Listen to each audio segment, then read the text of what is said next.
Hello students, I welcome you all to this बेलव channel बेलव psychology.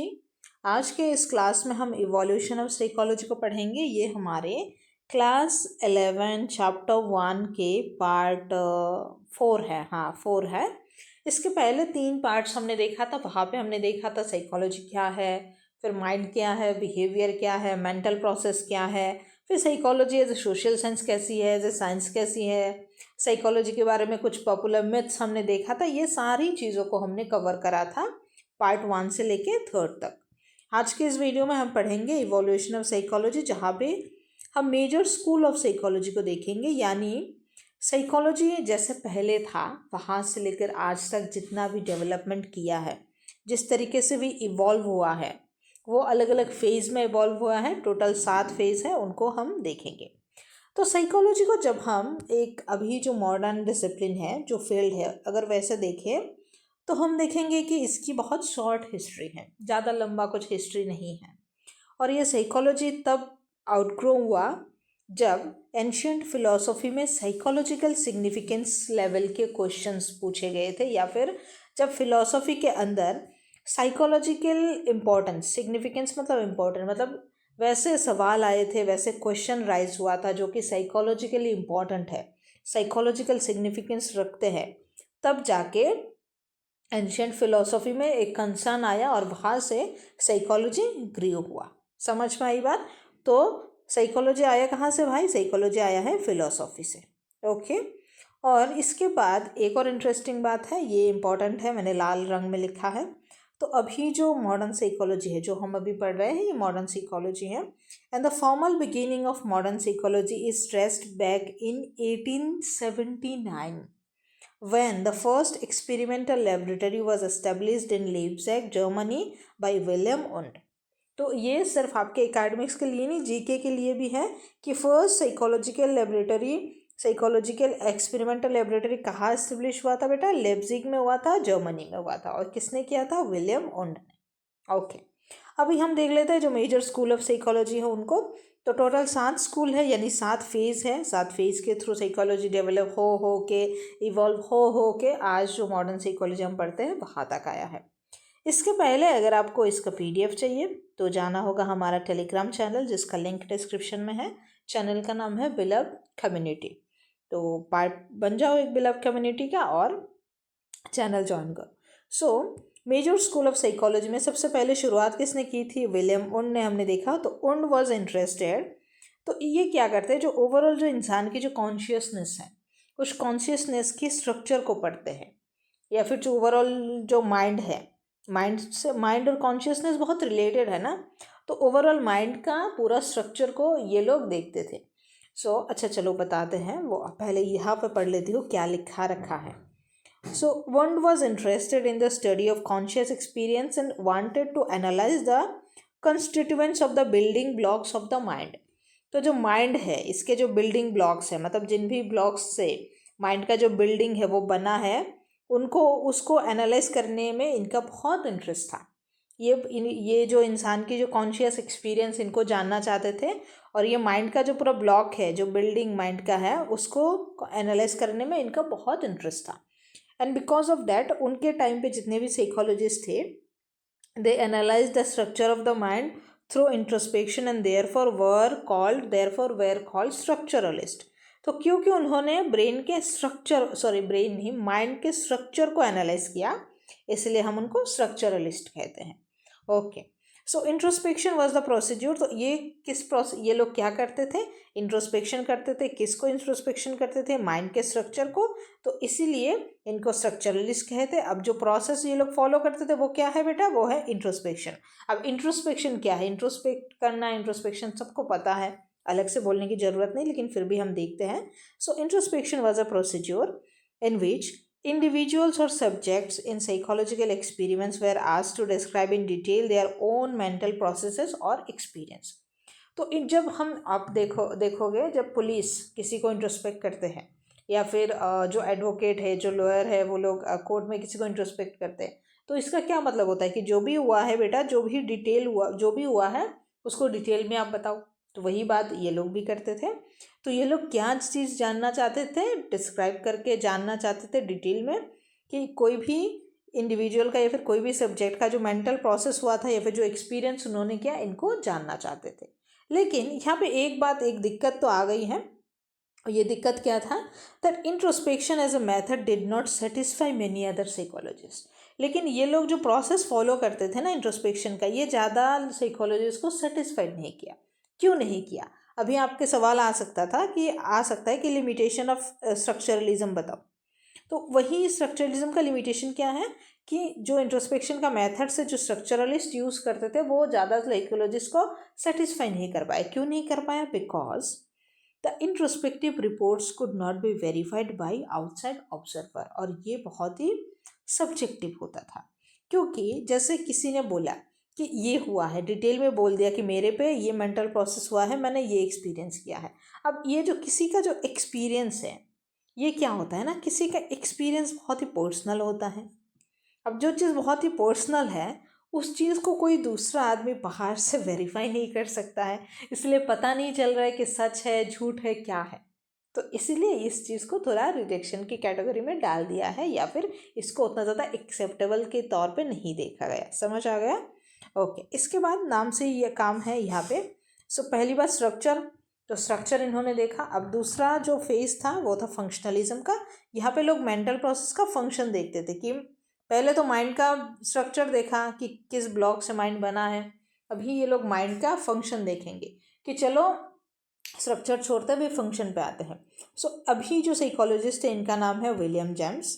इन्होंने एक साइकोलॉजिकल लेबोरेटरी सेटअप करा था कैम्ब्रिज मैसाचुसेट्स पे, develop functionalist approach to the study of human mind.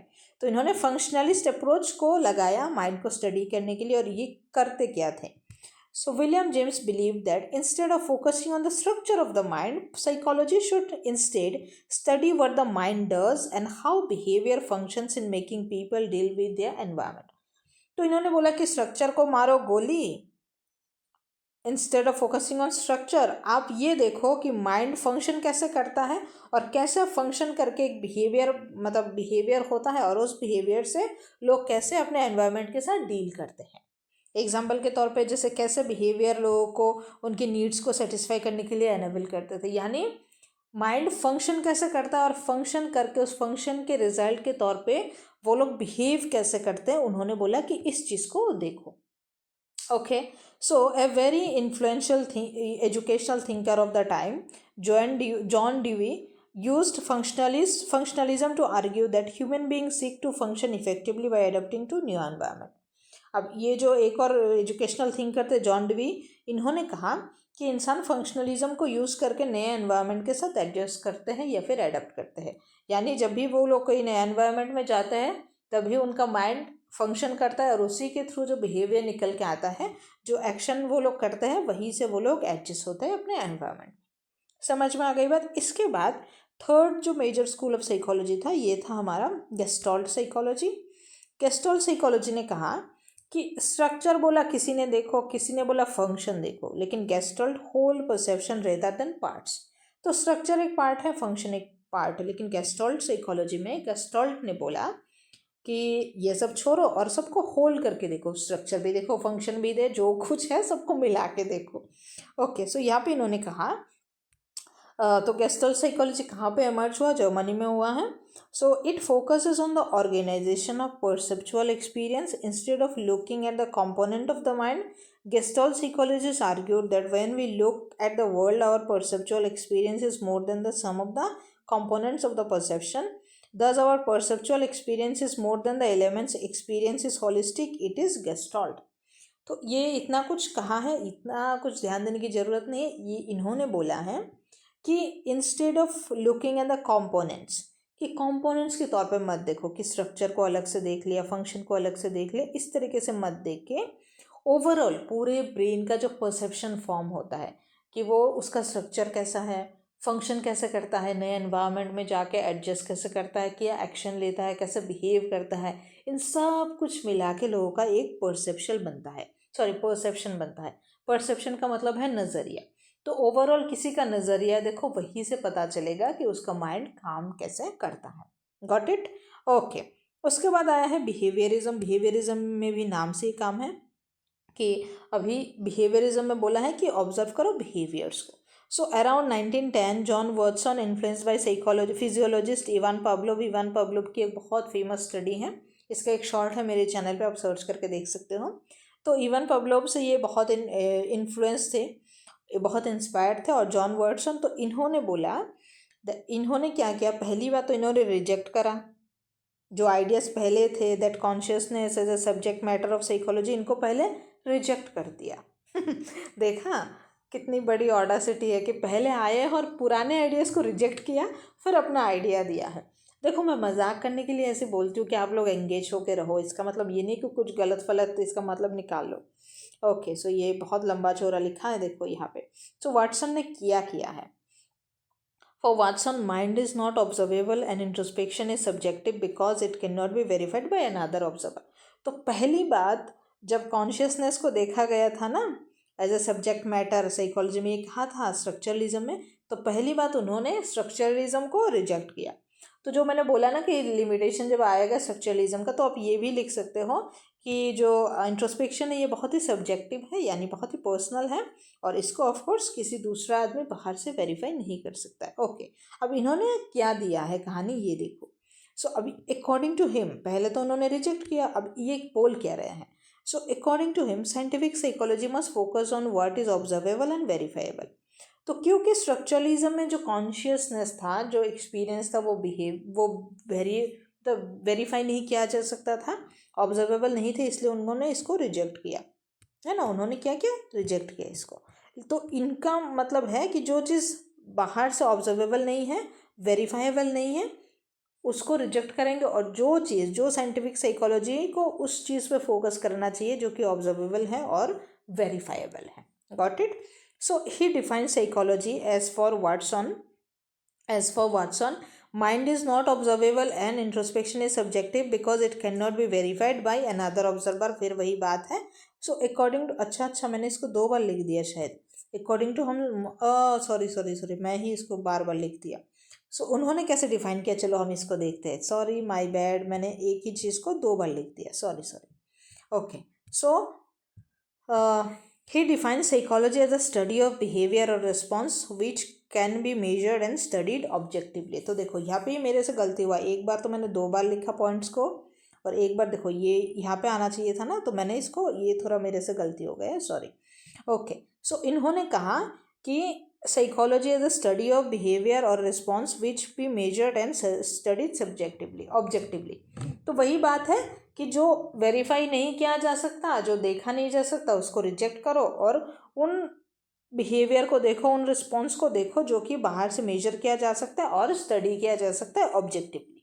Okay, so further behaviourism was developed by many influential psychologist. अब ये जो बिहेवियरिज्म का कॉन्सेप्ट है ये इंपॉर्टेंट था, काफ़ी बाद में आया था, तो इसके ऊपर बाकी और भी लोगों ने काम किया. So most prominent among them was Skinner who applied behaviourism to a wide range of situation and popularise the approach. तो अगर आपसे सवाल आएगा कि जॉन वाटसन के अलावा भी कौन और साइकोलॉजिस्ट थे जिन्होंने बिहेवियरिज्म के ऊपर काम किया, तो वो थे स्किनर. इनका नाम था BF स्किनर. ओके, तो सीधी बात, आइडिया यही है कि जो दिखता है बस उसी को ध्यान दो, क्योंकि बिहेवियरिज्म का मतलब क्या है, बिहेवियर बाहर से दिख रहा है, तो वही बात है. ओके, नेक्स्ट हमारा साइको एनालिसिस. साइको एनालिसिस का मतलब है जहाँ पे साइको एनालिसिस आएगा वहाँ पे हमारे फ्रीड जाएंगे. अच्छा लिखा है मैंने, सिगमंड फ्रीड जाएंगे जिन्होंने साइको एनालिसिस को डेवलप किया है. अब ये बहुत ही एक और अतरंगी बात कह दी है. पहले बोले कि जो दिखता है वो देखो, पहले बोले जो नहीं दिखता है वो देखो, किसने बोला फंक्शन देखो, किसने बोला ओवरऑल पर्सपेक्टिव देखो.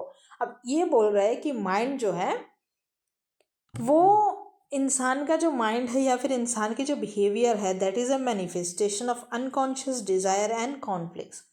अब किसी इंसान के मन में, उसके मन में बहुत डिज़ायर्स होंगे, कॉन्फ्लिक्ट्स होंगे, कुछ फैंटेसीज होंगे, बहुत कुछ होता है ना इंसान के मन में, अरमान होते हैं. अब इंसान का जो बिहेवियर है वो सारा बिहेवियर उन अरमान, उन इच्छाओं, उन विशेष के मैनिफेस्टेशन ही हैं. ये बहुत ही एक मतलब कॉम्प्लेक्स चीज़ है, लेकिन बहुत सिंपल वे में अगर हम कहें कि हम मन में जैसा सोचते हैं वैसा ही हम बिहेव करते हैं. ये बात आपने पहले भी क्लास 11 नहीं 11 ही तो हम कर रहे हैं, हमने साइको न्यूरो इम्यूनोलॉजी का एक कॉन्सेप्ट पढ़ा था, अंडरस्टैंडिंग माइंड और बिहेवियर। वहाँ पे मैंने इस चीज़ की बात करी। तो वही है कि हम जैसा सोचते हैं वैसा बिहेव करते हैं। तो उस तरीके से, जैसे अगर आपके मन में आपका टारगेट है कि मुझे 70/70 करना है, ये अगर आपका टारगेट है, आपका गोल है, तो आपका मैनिफेस्टेशन क्या होगा? मैनिफेस्टेशन मतलब आप कैसे एक्शन लोगे कि आप डेली डेली बहुत अच्छे से पढ़ोगे कि आप 70/70 स्कोर कर पाओ, है ना। तो वही बात है कि आपका जो डिज़ायर होगा, जो कॉन्फ्लिक्ट्स होगा मन में, उसी के अकॉर्डिंग आपका बिहेवियर होगा। उन्होंने इस कॉन्सेप्ट को फाउंड किया और इसका नाम दिया psycho analysis, system to understand and cure psychological disorders. और इससे हम इंसान की जो साइकोलॉजिकल डिसऑर्डर्स है उनको समझ सकते थे और उनको क्योर कर सकते थे, यानी ठीक कर सकते थे। Okay, he viewed human beings as motivated by unconscious desire for gratification of pleasure seeking desires. तो वही बात है कि इंसान की जो मोटिवेशन है, ओवरऑल जो मोटिवेशन है, जैसा वो एक्शन लेगा, वो उसके जो डिज़ायर्स हैं, उसके जो प्लेजर सीख करने के डिज़ायर है या फिर जो अनकॉन्शियस डिज़ायर है, वही का मैनिफेस्टेशन। ओके, देन हमारा आता है ह्यूमनिस्टिक पर्सपेक्टिव। ह्यूमनिस्टिक पर्सपेक्टिव में क्या हुआ ना कि देखो अभी धीरे धीरे डेवलप हो रहा है। Humanistic perspective in psychology took more positive view of human nature. तो ह्यूमनिस्टिक व्यू में ह्यूमन का जो नेचर है, देखो अब तक ना बहुत अलग अलग तरीके से साइकोलॉजी को व्यू किया जा रहा था, नहीं साइकोलॉजी को नहीं, माइंड को, क्योंकि साइकोलॉजी तो माइंड की स्टडी ही है, तो माइंड को। लेकिन ह्यूमनिस्टिक पर्सपेक्टिव ने बहुत ही एक पॉजिटिव व्यू दिया ह्यूमन नेचर के ऊपर। ह्यूमनिस्ट कौन थे? जैसे हमारे कार्ल रोगर्स थे, अब्राहम मास्लो थे। Emphasise the free will of human beings and their natural striving to grow and unfold their inner potential. अब इन्होंने कहा कि जैसे फ्रूड ने कहा कि इंसान के मन में जो होगा उसी से उसका काम पे वही झलक दिखेगा, मतलब उसका जैसा मन में होगा, जैसी इच्छा होगी वैसे उसके एक्शन होंगे। लेकिन यहाँ पे बोलते हैं ह्यूमनिस्टिक अप्रोच में कि इंसान की जो इनर पोटेंशियल है वही उसके बिहेवियर में अनफोल्ड होके आता है। यानी जिस इंसान की जिस तरीके की पोटेंशियल है, जिस तरीके का मानो टैलेंट है, एप्टीट्यूड है, जैसे आज हम पढ़ रहे हैं ना, एप्टीट्यूड है, इंटरेस्ट है, यही सारी चीज़ें जो है ना धीरे धीरे अनफोल्ड होगा और इन्हीं से ह्यूमन का बिहेवियर होगा। यानी ह्यूमन बीइंग जो आगे बढ़ते हैं, उनके जो ग्रो करने का जीवन में जो एक मोटिव होता है, वो उनके पोटेंशियल जो है, फुल पोटेंशियल को रीच करने का एक बस ड्राइव होता है, और वही से ह्यूमन माइंड काम करता है। ओके, समझ में आ गई बात। इसके बाद जो हमारा आया था that is called cognitive perspective, और कॉग्निटिव में सब कुछ आ जाता है। ये हमारा लास्ट स्कूल ऑफ साइकोलॉजी है, और ये recent modern school of psychology में बहुत ही रीसेंट की बात हो रही है। तो यहाँ पे क्या है ना कि अब सिर्फ माइंड की नहीं है, मतलब माइंड के अंदर हम नहीं देख रहे, अब माइंड बाहर की चीज़ों को कैसे देख रहा है ये भी हम देखते हैं। So cognitive perspective which focuses on how we know about the world. तो अब तक पूरी दुनिया माइंड को जानने की कोशिश कर रही है, लेकिन अभी हम देख रहे हैं कि माइंड कैसे दुनिया को जानता है। Cognition is the process of knowing. Cognition का मतलब ही है कि जानना, इसमें इन्वॉल्व होता है thinking, understanding, perceiving, memorising, problem solving. Okay, then modern cognitive psychology view human being as actively constructing their minds through their exploration into the physical and the social world. This view is sometimes called constructivism. So modern cognitive psychology देखता है कि human mind जो है ना हमेशा अपने आप को फॉर्म कर रहा है, अपने आप को कॉन्स्ट्रक्ट कर रहा है, जिस तरीके से वो अपनी फिजिकल रियलिटी को, अपनी सोशल रियलिटी को देख रहा है, वहाँ से सीख सीख के जो है ना माइंड डेली डेली रीवेयर कर रहा है, अपने आप को कॉन्स्ट्रक्ट कर रहा है, मतलब बन रहा है धीरे धीरे। जिससे जैसे वो आगे जाके एक्सप्लोर कर रहा है वैसे वैसे वो बन रहा है, ऑलरेडी बना हुआ नहीं है। पहले हम देख रहे थे कि ऑलरेडी बना हुआ है, ऐसे होगा वैसे होगा, लेकिन मॉडर्न साइकोलॉजी कहती है कि नहीं, बना हुआ नहीं, ये डेली डेली डेली डेली देख देख के बन रहा है। सो यहाँ पे एक और साइकोलॉजिस्ट थे, वाइगोट्स्की, रशियन साइकोलॉजिस्ट थे। इन्होंने सजेस्ट किया that human mind develops through social and cultural process in which the mind is viewed as culturally constructed through their joint interaction between adults and children.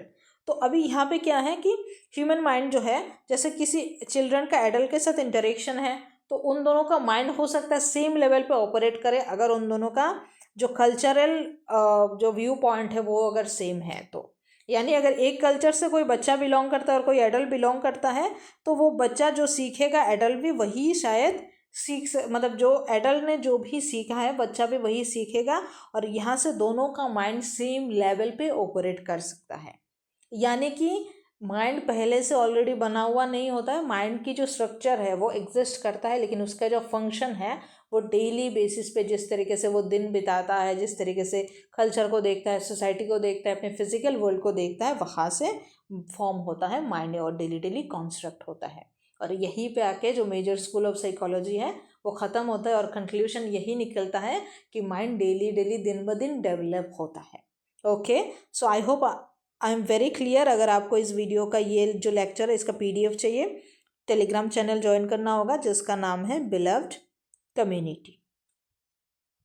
Channel join करो, और कुछ भी अगर चाहिए तो कमेंट करो। कुछ भी आपको लग रहा है कि सही नहीं हो रहा है, हमको तो ये चाहिए, आप ये नहीं दे रहे हो, कुछ और दे रहे हो, जो भी कुछ आपके कंप्लेंट्स हैं, I am all yours. Comment करो आप बस और आपको सॉल्यूशन मिलेगा। Thank you so much.